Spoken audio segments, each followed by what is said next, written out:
بیٹا میں آپ لوگوں سے یہ جو سامنے بزرگ بیٹھے ہیں میرے بھائی اور مجھ سے چھوٹے ہوں گے کچھ مجھ سے بڑے ہوں گے ان سے بھی میں بات کر رہا ہوں، لیکن میرا مخاطب بیٹا آپ میرے بیٹے اور بیٹیاں ہو، اور میں آپ سے ایک بہت ضروری بات کرنے آیا ہوں۔ میں عموماً یہ ہوتا ہے کہ جس طرح کی کچھ جس کو موٹیویشن سپیکنگ کہتے ہیں، میں تو اپنے آپ کو وہ کلیم نہیں کرتا، لوگوں کا خیال ہوتا ہے کہ چلتے ہیں بات سنتے ہیں بڑا مزہ آئے گا، ادھر دیکھتے ہیں ادھر زبردست بات ہوگی۔ میں تھوڑی سی آپ کے ساتھ سیریس بات کرنے آیا ہوں، کیونکہ معاملہ ہے ہی بہت سیریس۔ وہ معاملہ یہ سیریس ہے کہ اللہ تعالیٰ نے ہمیں ایک نعمت دی تھی جس کا نام تھا پاکستان، اور پاکستان بناتے وقت ہم نے ایک ایسا بڑا فیصلہ کیا تھا ہمارے بزرگوں نے کہ جس نے ڈکشنری کو چینج کرنا تھا۔ ڈکشنری میں نیشن کی ڈیفینیشن یہ ہے کہ ایک گروپ آف پیپل جو کہ ایک جگہ پہ رہتے ہوں، ایک طرح کی زبان بولتے ہوں، ایک طرح کے رسم و رواج ہوں، رہن سہن ایک طرح سے ہو، شکلیں تقریباً ایک طرح سے ملتی ہوں، تو وہ ایک قوم ہوتی ہے۔ ہم نے کہا نہیں، ہم اس پورے ہسٹوریکل تھیری کو ریجیکٹ کرتے ہیں۔ ہم کہتے ہیں کہ نہیں، نبی کریم صلی اللہ علیہ وسلم کے آنے کے بعد جس نے کلمہ پڑھا وہ قوم ہے، چاہے اس کا رنگ کالا ہو، چاہے گورا ہو، پنجابی بولے، سرائکی بولے، جو کچھ بھی بولے، انگلش بولے، لیکن جس نے کلمہ پڑھ لیا وہ ایک قوم ہے۔ اس بنیاد پر ہم نے اپنا مقدمہ جیت کر ایک ملک بنایا جس کا نام پاکستان تھا، اور یہ اللہ تعالیٰ کی طرف سے ہمیں ایک تحفہ ملا۔ اب میں آپ کے ساتھ، چونکہ آپ بڑے بچے ہو گئے ہو، جب آپ چھوٹے بچے ہوتے ہیں نا تو ہم گھر کی باتیں چھوٹے بچوں سے نہیں کرتے، ماں باپ اپنی لڑائیاں جو ہیں وہ چھوٹے بچوں کے ساتھ شیئر نہیں کرتے، لیکن جب بچے بڑے ہو جاتے ہیں تو ماں باپ بتانا شروع کرتے ہیں کہ بیٹا ہمارے گھر کے یہ مسائل ہیں۔ میں آپ کے ساتھ بہت سیریسلی یہ بتانا چاہتا ہوں کہ ہمارے ساتھ کیا پرابلم ہوا۔ پاکستان بننے کے تھوڑے عرصے کے بعد ہی ہمارے ہاں سیاسی ٹرموائل اس طرح کا آیا کہ یہاں کوئی سٹیبل قسم کی گورنمنٹ بن نہیں سکی، اور مسلسل مختلف قسم کے تجربات ہوتے رہے۔ ان تجربات کے نتیجے کے اندر ایک چیز جو بڑی خطرناک ہوئی، لوگوں کے اندر ایک ایسی انسرٹنٹی ڈیولپ ہوئی، یا ماحول کے اندر اس قسم کا حالات ڈیولپ ہوئے کہ ہم نے اپنے ویلیو سسٹم کو اپ سائڈ ڈاؤن کر دیا۔ جب میں بچہ تھا، مجھے یاد ہے، اور پروفیسر عیس محمد صاحب جو کہ ہمارے بزرگوں کے، یہ ظاہر ہے ان کے پاس ہم سے بہت، بلکہ یہی وہ لوگ تھے کہ ان کی جنریشن کے اندر،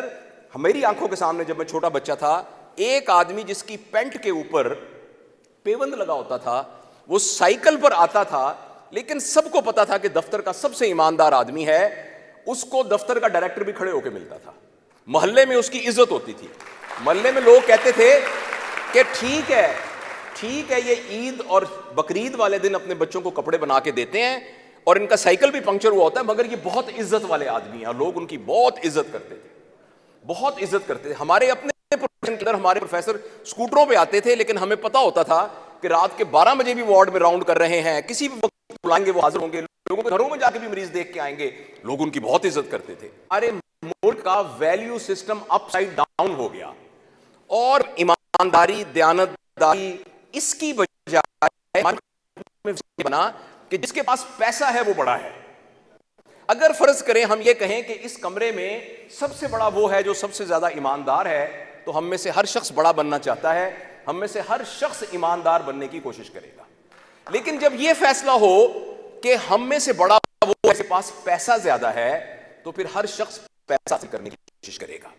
ایمانداری حاصل کرنے کی کوئی لمٹ نہیں ہے جائز طریقے سے، لیکن پیسہ حاصل کرنے کی ایک اپر لمٹ ہے جائز طریقے سے، اس سے زیادہ حاصل کرنے کے لیے کوئی نہ کوئی اور ہاتھ پیر ادھر ادھر مارنے پڑیں گے، اور جب ہم ادھر ادھر ہاتھ پیر ماریں گے تو بہت سارے پرنسپلز کو کمپرومائز کریں گے۔ چونکہ ہمارے ملک کا ویلیو سسٹم یہ بن گیا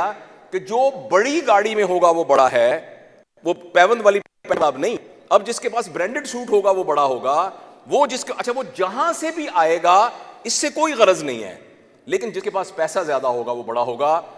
اس کے نتیجے میں ہمارا مائنڈ سیٹ ہی چینج ہو گیا، اور ہم نے سوچا کہ ہم کیسے پیسے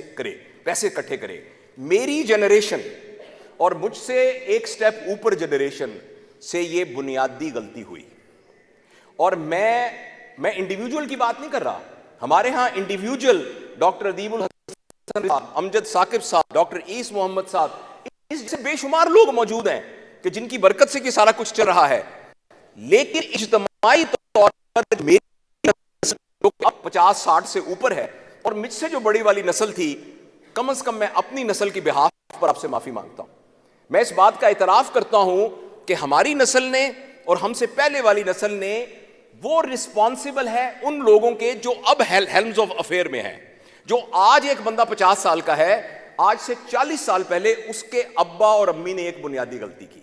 جس کی وجہ سے اب جو کمشنر ہے اس پر شک ہے, جو بیوروکریٹ ہے اس کے اوپر شک ہے, جو کوئی ڈاکٹر ہے اس کے اوپر شک ہے, جو تاجر ہے اس کے اوپر شک ہے, جو پولیٹیشین ہے جو اس کے اوپر شک ہے, جو کوئی اداروں کے لوگ ہیں ان سب پر شک ہے, کیونکہ وہ پوری ایک نسل تیار ہو گئی جن کا ویلیو سسٹم یہ بنا کہ جس کے پاس پیسہ بڑا ہے وہ بہت بڑا ہے.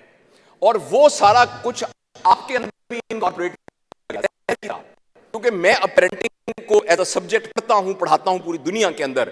اور لیڈرشپ کو میں اس بات کو بہت یقین سے سائنس کی زبان میں جانتا ہوں کہ ہمارا جو مزاج بننا ہوتا ہے وہ 0 ایج سے لے کر 10 سال کی عمر میں بن جاتا ہے. لہٰذا جو آپ کے گھر میں ویلیو سسٹم تھا وہ آپ کے دماغوں کے اندر انکارپوریٹ ہو چکا ہے, اور ہمارے اندر یہ پورا پیراڈائم ہے کہ کسی طریقے سے پیسے اکٹھے کرنے ہیں. اس کی مثال یہ ہے کہ جب ہمارے گھر میں بچہ پیدا ہوتا ہے. اچھا, دوسری میں ایک بات اور بتاؤں, اگر میں آپ سے ایک سوال پوچھوں اور یہ کہوں کہ پاکستان کے حالات بہت اچھے ہیں, زبردست ہیں, آپ میں سے کتنے لوگ ہاتھ کھڑا کریں گے اس بات پر کہ پاکستان کے حالات بہت اچھے ہیں؟ 3 ہاتھ اکٹھے کھڑے ہوئے ہیں. اور میں یہ کہوں کہ پاکستان کے حالات اچھے نہیں ہیں تو کتنے لوگوں کے ہاتھ کھڑے ہوں گے؟ اچھا, لیکن میں آپ کو اس کا ایک کنٹراسٹ بتا ہوں. پاکستان میں رہنے والے لوگ بہت سمارٹ ہیں, جو ہمارے دادا تھے وہ بہت سمارٹ لوگ تھے. اس کی مثال یہ ہے کہ پاکستان میں رہنے والا کوئی بھی بندہ جو تھوڑا سی بھی عقل رکھتا ہے اس نے پاکستان میں بڑی ترقی کی ہے. جس بندے کی ایک ہاکر تھا اسٹریٹ وہ نہیں بسوں کے اڈے میں, اس کی اپنی بس سروس ہے. جس بندے کی ایک اس کی فیکٹری ہے. میں اور آپ اپنے گریبان میں 15 سال پہلے ہمارے گھر میں سواریاں اتنی تھیں جتنی اب ہیں, ہمارے گھر میں ایئر کنڈیشن اتنی تھی جتنے اب ہیں. میں بتاؤں ہمارے کپڑوں کا سٹائل ویسے ہی ہے کہ ڈفرنٹ ہو گیا ہے. تو انڈیویجولی تو ہمارا کوئی پرابلم ہی نہیں ہے, انڈیویجولی تو ہر بندے نے گرو کیا ہے, لیکن جس کے ساتھ سرکار لگ گئی وہ نیچے آ گیا. اب یہ دیکھیں کیسی عجیب بات ہے کہ ایک درخت کے اوپر پھل لگے ہوئے ہوں, ایک درخت کے پتے بڑے سبز ہوں مگر درخت سوکھا ہوا ہو. یعنی یہاں کے تاجر نے ترقی کی ہوئی ہو, یہاں کے ڈاکٹروں کے اپنے پلازا ہوں, یہاں کے سیاستدانوں کی اپنی وہ ہوں, یہاں کے عہدیداروں کے سارے اپنے اپنے باہر ملکوں میں اثاثے ہوں, اور سب کچھ ہو, اور پاکستان 42 بلین 45 بلین ڈالر کی وجہ سے فقیر بنا ہوا ہو. دنیا میں ایک آدمی ہے, ایک آدمی, اس کا دل چاہا میں کوئی چیز خریدوں, جیسے آپ کا دل چاہے کہ یار میں نیا برانڈڈ جوتا خریدوں, آپ اپنی آمدنی کا 0.005% خرچ کر کے برانڈڈ جوتا لے لیں گے. اسی طرح دنیا میں ایک آدمی ہے, اس کو دل چاہا کہ میں 45 بلین ڈالر کی ایک چیز خریدوں, اس نے 45 بلین ڈالر کی ایک چیز خرید لی, اور اس کا نام ہے ایلون مسک. ایلون مسک نے ٹویٹر 45 بلین ڈالر میں خریدا ہے, اور پاکستان کو 45 بلین ڈالر چاہیے 23 کروڑ عوام کو بچانے کے لیے. ایک آدمی خرید سکتا ہے پوری دنیا کا. تو اس میں بیٹا بڑی سیریسلی میں آپ سے یہ گزارش کرتا ہوں کہ جو غلطی مجھ سے بڑی جنریشن نے کی, آپ کے پاس ایک اپرچونٹی ہے کہ اب بیٹا آپ کے پاس نا ایک اپرچونٹی ہے کہ کسی طریقے سے اس غلطی کو ہم ریکٹیفائی کر سکیں. جب میں پیدا ہوا تھا اپنے والدین تھا یا مجھ سے پہلے والی نسل پیدا ہوئی تو گھر والے کہ یا اللہ نے ہمیں ایک بیٹا دیا ہے, انشاءاللہ یہ بیٹا کرے گا, اس کے بعد پھر یہ کنگ ایڈورڈ میڈیکل کالج میں داخل ہوگا, پھر یہ USMLE کرے گا, پھر یہ امریکہ میں جا کے ایک بڑی ڈگری لے گا. اور جب وہ میری عمر میں پہنچے, اللہ کا شکر ہے میرے 4 بچے ہیں, ایک برسبن میں ہے, ایک امریکہ میں ہے, ایک دبئی کا بزنس ہے, ایک کا امپورٹ ایکسپورٹ کا کاروبار ہے. میں کتنا کامیاب ہو گیا الحمدللہ. اور ساتھ وہ پاکستان ہے جس کا یہ خطرہ ہے کہ پتہ نہیں بچتا ہے کہ نہیں بچتا. تو انڈیویجولی لوگوں نے بڑا سمارٹ طریقے سے ترقی کی, مگر وہ ترقی پاکستان پہ ٹرکل نہیں ہو سکی. جو غلطی کی ہماری بڑی جنریشن نے وہ یہ کی کہ فرد کو فرد کے لیے تیار کیا. میرے بچے کامیاب ہو جائیں اس کے تحت اپنے اولاد کو کہا اللہ کرے میرے بچے کو اچھی نوکری مل جائے, اللہ کرے میرے بچے کا اچھا کاروبار ہو جائے, اللہ کرے میرا بچہ پڑھ کے آگے چلا جائے. فرد کو فرد کے لیے تیار کیا, جس کے نتیجے میں فرد بالکل تیار ہو گیا مگر معاشرہ تیار نہیں ہوا. میں دل کی گہرائیوں سے ہاتھ باندھ کے آپ سے اس گناہ کی معافی چاہتا ہوں, جو کہ ہماری انڈیویجول کی بات نہیں کر رہا, اجتماعی طور پر آپ سے ہاتھ باندھ کے معافی چاہتا ہوں کہ یہ اس جنریشن نے جو غلطی کی ہے, خدا کے لیے آپ نے فرد کو فرد کے لیے تیار نہیں کرنا، فرد کو معاشرے کے لیے تیار کرنا ہے۔ آئی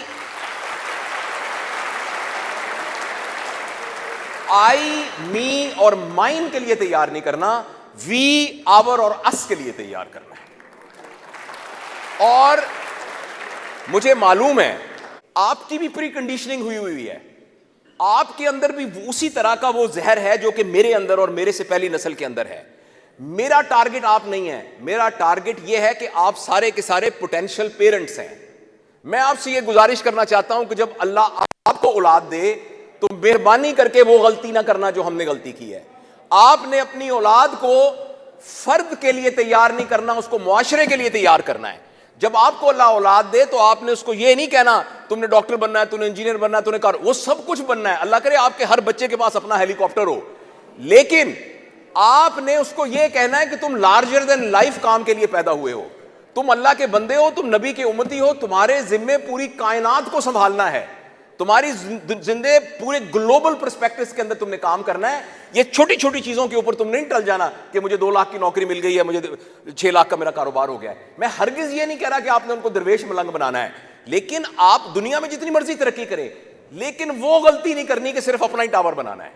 اور آپ سب بیٹھے بیٹھے اس بات کا بیٹا تہیہ کرو کہ اللہ تعالیٰ نے آپ کو صلاحیت دی ہے، خوبصورت چہرے دیے ہیں، روشن دماغ دیا ہے، زبردست آپ کو دل دیا ہے، اپرچونٹی دی ہے،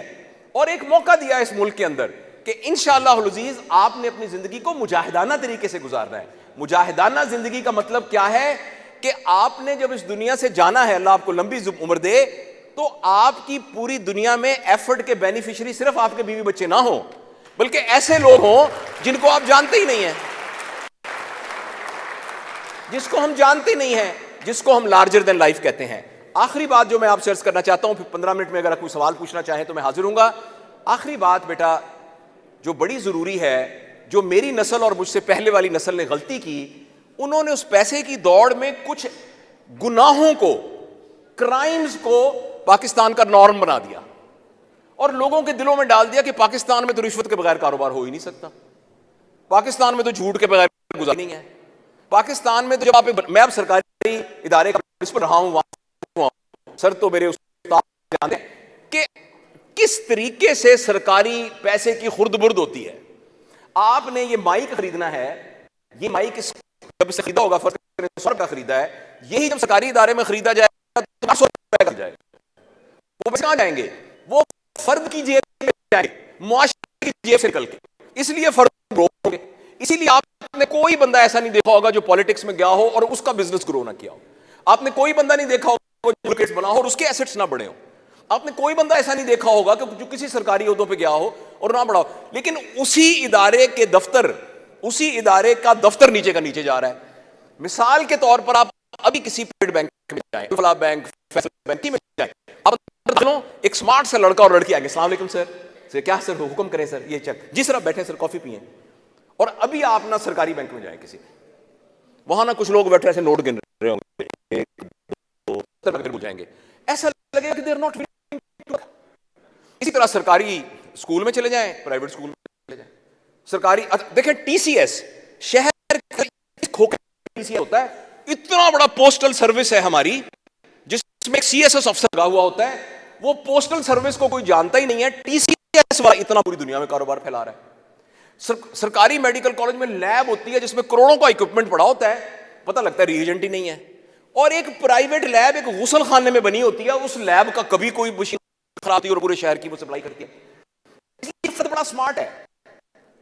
لیکن معاشرے کے لیے بیکار ہے، نہ صرف بیکار ہے بلکہ مہلک ہے، بلکہ وہ ڈینجرس ہے، بلکہ وہ خطرناک ہے۔ تو میں اللہ تعالیٰ نے اس دنیا میں ہمیں تھوڑے وقت کے لیے بھیجا بیٹا، ہم نے کم از کم دیکھو، میں ایک کام آپ کو، جی میں کیسے چینج کروں گورنمنٹ کو، میں کیسے چینج کروں، ایک کام آپ کر سکتے ہیں، میں، اور یہ ہماری بہت بڑی قربانی ہوگی، دنیا میں غلط طریقوں سے جو بھی نارم بنائیں، میں اور آپ کی فیصلہ کریں، جو مرضی ہو جائے میں نہیں جھوٹ بولوں گا، جو مرضی ہو جائے میں نہیں رشوت دوں گا، جو مرضی ہو جائے میں 2 نمبری نہیں، میں ایسا کچھ نہیں کروں گا چاہے جو مرضی ہو جائے، اور میری اولاد اور میرے بچے، ان کو میں بالکل نہیں کہوں گا کہ فکر نہ کرو میں تمہارے پرنسپل کو ٹیلی فون کر کے تمہیں پاس کرا دوں گا، بالکل نہیں میں کہوں گا کہ تمہیں میں انفیئر میڈ سے اوور فیسیلیٹیشن کروں گا. میرا بیٹا آپ جتنے لوگ یہاں بیٹھے ہو, آپ صرف یہ نیت, پاکستان میں 23 کروڑ فرض کرے انسان رہتے ہیں, ان میں سے میں صرف یہ کروں کہ میں ٹھیک ہو جاؤں تو میں پاکستان کو کر دیا, صرف میں ٹھیک ہو جاؤں. یہ بہت بڑی کنٹریبیوشن ہے کہ پاکستان کی بدماش کم ہو جائے. آپ نے بڑے لیول کے اوپر کرنا ہے. آپ میں سے کوئی اتنے بڑے ادارے کا ہیڈ ہوگا تو سارے زون آف انفلوئنس میں اتنے لوگ آئیں گے, آپ کہیں گے میرے ادارے میں 2 نمبری نہیں ہوگی. بالکل, مجھے ویسا ہونا ہے جیسا مجھے اللہ کے نبی نے کہا ہے, مجھے ویسا ہونا ہے جیسے مجھے قائد اعظم نے کہا تھا کہ پاکستان میں ایسا ہونا ہے. یہ صرف میری آخری آپ سے گزارش ہے, میں اور آپ کم از کم اتنی قربانی کرنے کے لیے تیار ہو جائیں. اگر ہم کہ میری ذات سے 2 نمبری کوئی نہیں ہوگی تو انشاءاللہ العزیز اگلے 20 سال کے بعد آپ میں سے کوئی لاہور کا کمشنر ہوگا, آپ میں سے کوئی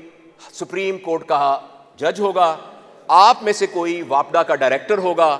آپ میں سے کوئی کسی اور ادارے کا بڑا ہوگا, کسی میڈیکل کالج کا پرنسپل ہوگا. تو یہ وہ سارے لوگ ہوں گے جو یہ کہیں گے میری وہ نسل ہے جس نے اس کو ریورٹ کر کے دوبارہ سے فرد کو فرد کے لیے تیار کرنے کی بجائے فرد کو معاشرے کے لیے تیار کیا. بہت شکریہ بیٹا, میں نے آپ سے اتنی بات کرنی تھی. اگلے 10-15 منٹ میں اگر آپ کوئی سوال پوچھنا چاہیں